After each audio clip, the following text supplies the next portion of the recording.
Yeah, SEA is a Singaporean technology company and with the mission to better the lives of consumers and small businesses through technology. So we are a technology company by heart.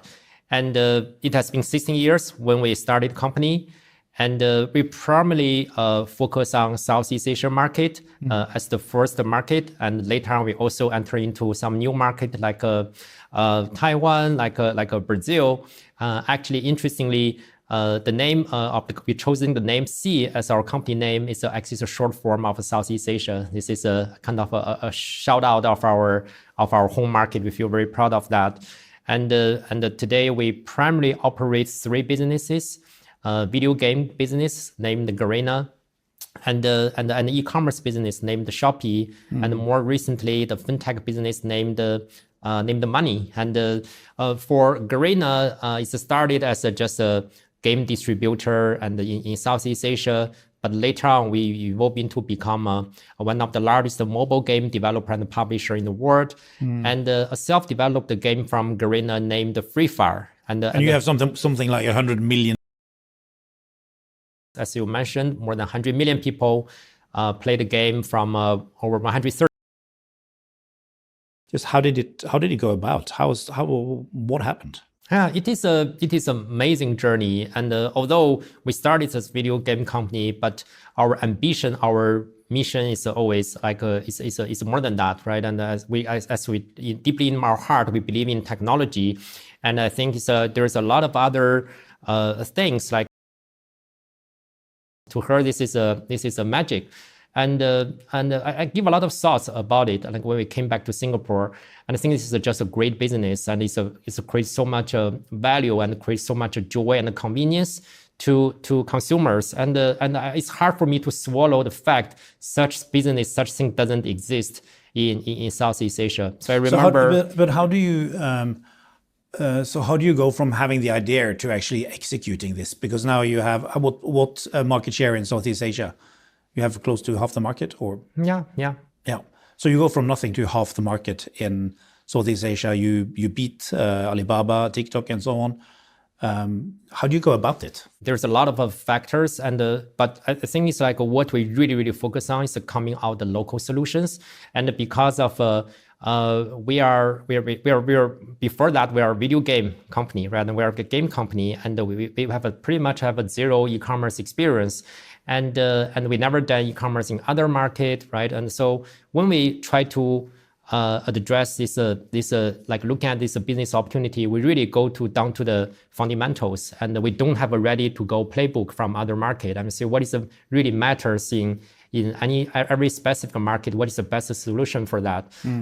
For example, I think a key differentiator for us over the years is the logistics capability we have a build, and we are the only e-commerce player today have a build up a lot of capability in terms of the logistics, and it's a very important, and because of number one, and this is a key things for the customer experience, right? It doesn't matter how good things you buy, how cheap you buy, and people really care where I can have it. Can I have it on time, and can I have it in the good condition of the parcel?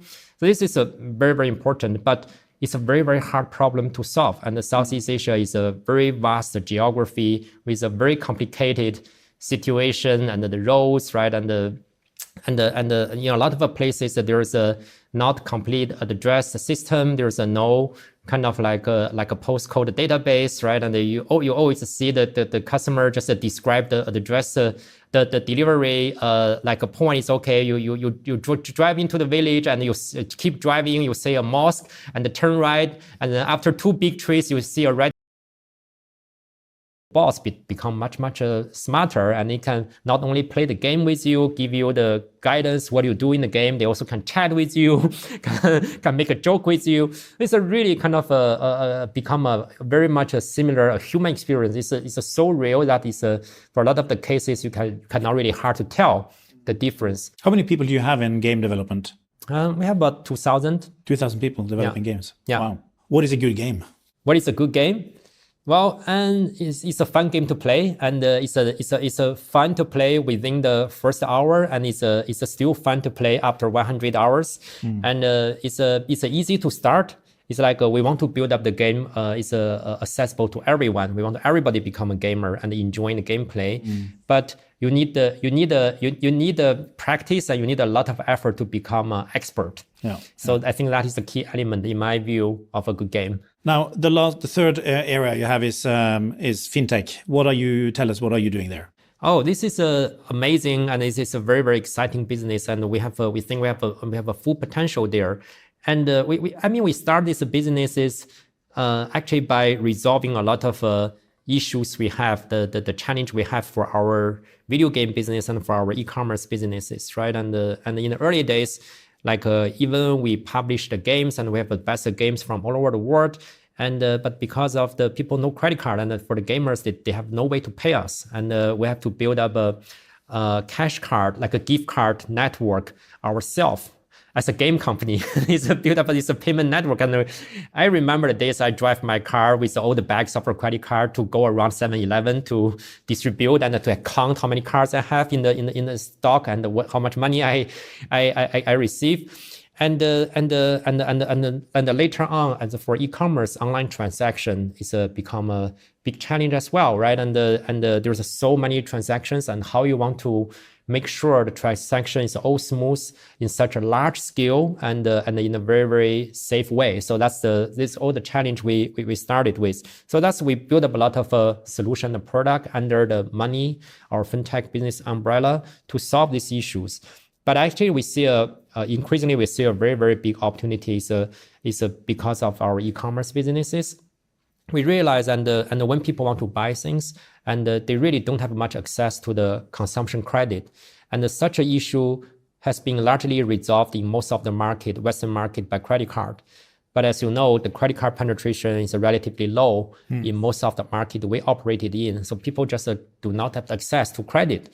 And that's why we introduced through our Shopee purchase, and we introduced this credit line for them, they can just buy things now, but pay it later. In some other Western market, this is just a supplementary to the credit card, but here, because it's become a major main solution.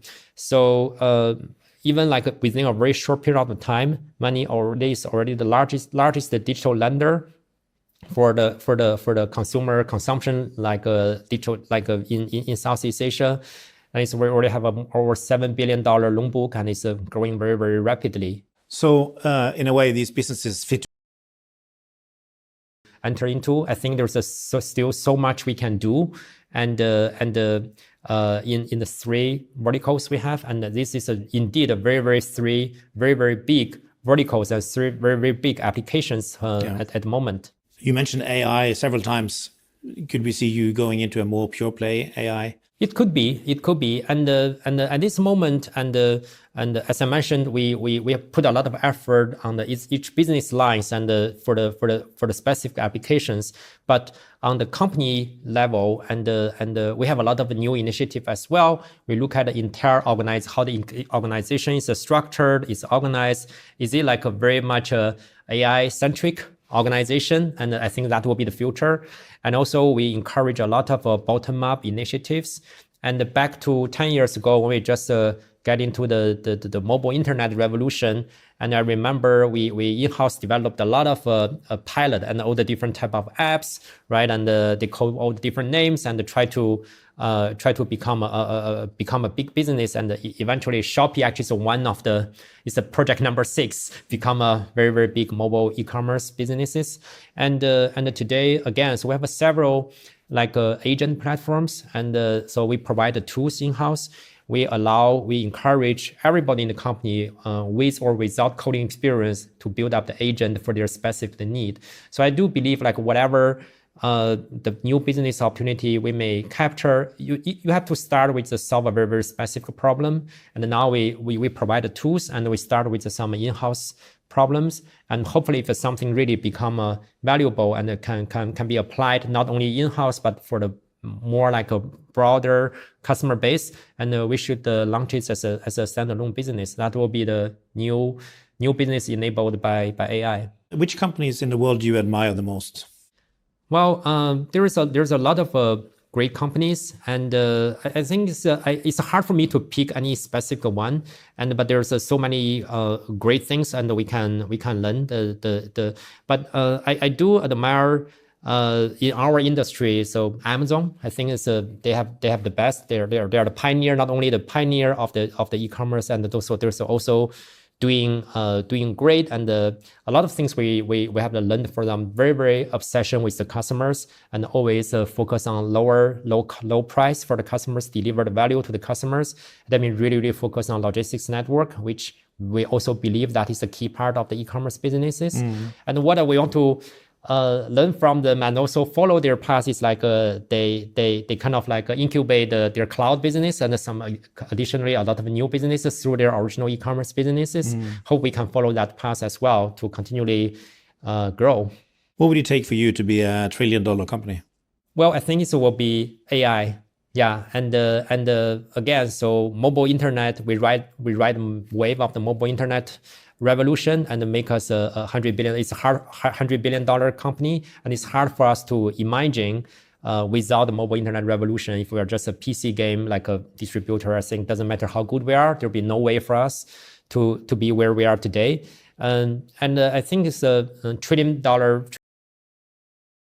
It's very important to remind ourselves like we need to stay humble, and whatever we achieved or whatever how markets see us, and it's still like where we are today compared to our ambition. We're still young, we're still very, very small, and we shouldn't feel too good, too proud of ourselves. But where does your personal humbleness come from? I don't know. I think that's it's just me, and I always see the greatness of other people. I always see people. I enjoy working with the people, and has a higher ambition and be smarter than me, be more capable for me.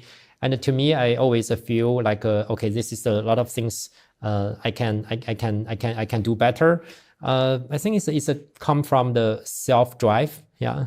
And where does that come from? Actually, I think it's a remind me a great movie called Forrest Gump, and I picked the name Forrest because of that movie. I just love that character in the movie. And what is it? I love Forrest Gump too, but what is it with Forrest that you like? Well, he's clearly, and he's not the smartest person in any room, right, in a classroom, and he's not the most savvy, and I feel related to that. And along the journey, I always see there's a lot of people smarter than me and more capable, more savvy than me, right? And I think it's naturally for me to identify the strengths of other people and find a way to admire them and to work with them, but like look at what Forrest Gump does, right? And he has a very kind heart and in a very, very authentic way, and he just keeps trying to be helping and try to loyal to the friends, to the community, and try to help others, and even just little small things, right? And doesn't matter, it's his family, it's friends, right? He's a co-workers, he's a wartime colleagues, right? And he's just trying to help other people do good things in a very, very authentic way. How many times have you seen the movie?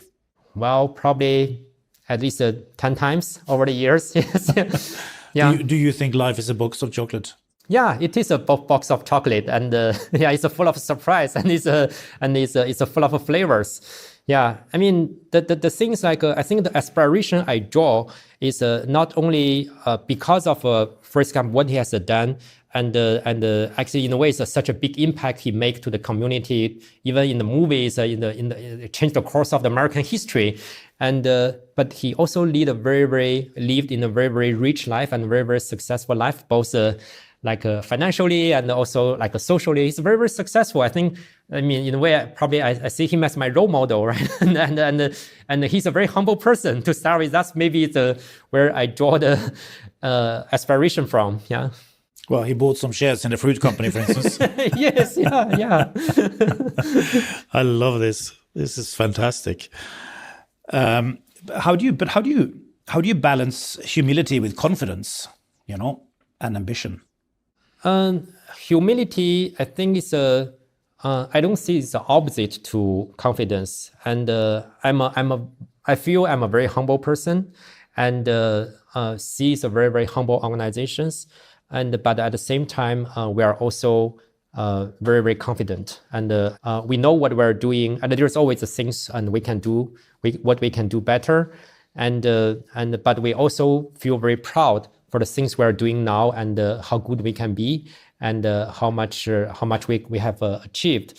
And in a way, I think humility works perfectly with ambition, and because you can say it's like it's a big achievement to be the largest, most valuable company in Southeast Asia. It's like $100 billion. That is a big achievement. But if I go to Silicon Valley, there's many trillion-dollar companies. And if your ambition is one of the days become one of them, to be in their league. And today we are still very, very early. And that is a way to keep us feel very, very humble. And we are still very early and we are still very small. What is your leadership philosophy? How do you lead the company? I would say three things, and I really value. Doesn't matter